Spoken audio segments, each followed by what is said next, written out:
Aminata was a woman marked by misery. In her small village, everyone knew her story. Her husband had left her for another woman, leaving her alone with 2 children. Her father had died, ruined, her mother buried without even a proper shroud. She sold cassava, washed other people's laundry for a few coins, and often her children went to bed hungry. She endured mockery, humiliation, and judging looks. They called her the cursed one, the one poverty would never let go.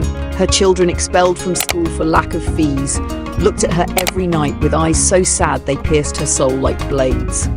One night, exhausted, sitting alone in the shadow of her hut, she looked up at the sky and cried.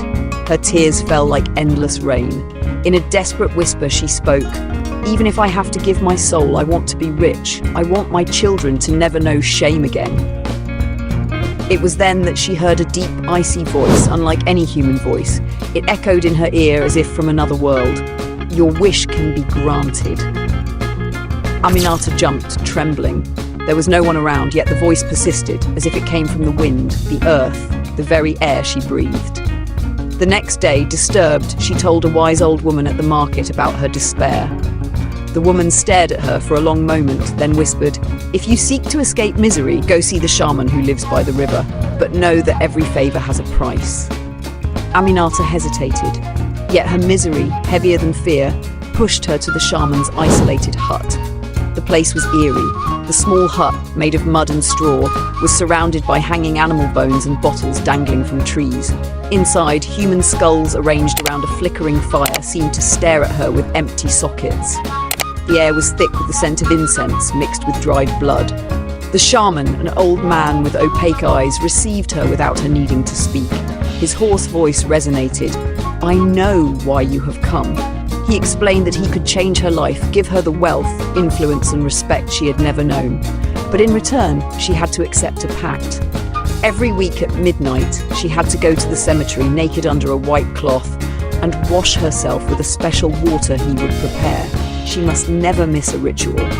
Aminata felt her heart tighten. She thought of her children, of their future. Her misery pressed down on her more than the fear of the unknown. Trembling, she agreed. The shaman handed her a calabash filled with dark water that gave off a strange smell.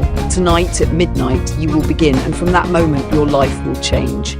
As she left the hut, Aminata felt a chilling shiver down her spine. In the darkness before her stood a figure. It had no face, just a human-shaped shadow, motionless. Before she could scream, the shadow dissipated into the air like black smoke. At midnight, she went to the cemetery. The wind whispered through the tall grass. A distant owl hooted through the silence. The air was thick with the smell of damp earth and withered flowers. Each step brought her closer to the graves, and her heart pounded so hard she thought it would burst. She poured the water over her body. As the liquid touched her skin, she felt icy hands brush along her flesh. Whispers arose around her, distant voices repeating her name. "Aminata! Aminata! You belong to us now." Suddenly, the ground of a nearby grave rose slightly. She heard a dull thump, as if something below was trying to break free. Then, a skeletal, dry, earthy hand slowly emerged from the soil. The next day at the market, a wealthy merchant bought all her cassava and even gave her extra. Her money multiplied rapidly. Her business flourished like never before. Women who had once despised her now envied her. She dressed her children in fine clothes. They ate to their fill.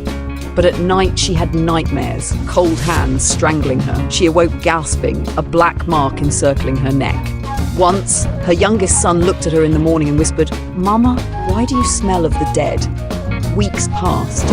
Each ritual grew more oppressive. She heard clear voices, saw faces rising from graves. Yet, the wealth flowed into her hands like a river. The shaman reminded her, "You must never stop. The spirits demand their due." One night in the cemetery, the voice spoke more harshly than ever. "The next ritual will demand a blood sacrifice." At first, she offered a black hen, then a sheep. But soon the spirits demanded more, a human life. Aminata screamed that she could not, but her son fell ill, bedridden with a high fever. The voices returned, "Give us a life, and we will save his." One night, arriving at the cemetery, she found the lifeless body of a missing neighbor, already laid upon the grave where she was to perform the ritual. She realized with horror that the spirits took what they wanted. The village began to suspect her. Too many deaths, too many disappearances. Rumors grew. Aminata sold her soul. The elders organized protective chants and prayers. People avoided her. Even her children feared her. Her eldest daughter eventually disappeared one night, and in the cemetery the voice resounded, "She is the one we want." Aminata was torn apart inside, to give her daughter to preserve her wealth, or refuse and lose everything. She tried to rebel, to flee the Pact, but the next day her house mysteriously collapsed. Her possessions vanished as if they had never existed. Her children fell ill. In her sleep she saw an open coffin, her own name engraved upon it. She returned to see the shaman, but the hut was empty, abandoned, as if no one had ever lived there. Desperate, she returned to the cemetery one last time, begging for mercy. But that night, all the graves opened. Black silhouettes rose slowly, surrounding her. Their eyes glowed in the shadows, and as she screamed, she saw her own body, motionless, lying in the center of them on a grave. The truth crushed her like a fatal blow. Since the first ritual, she had been dead. Everything she believed she had lived, the wealth, the glory, the influence, had been nothing but a mirage, a trick offered by the spirits to possess her more completely.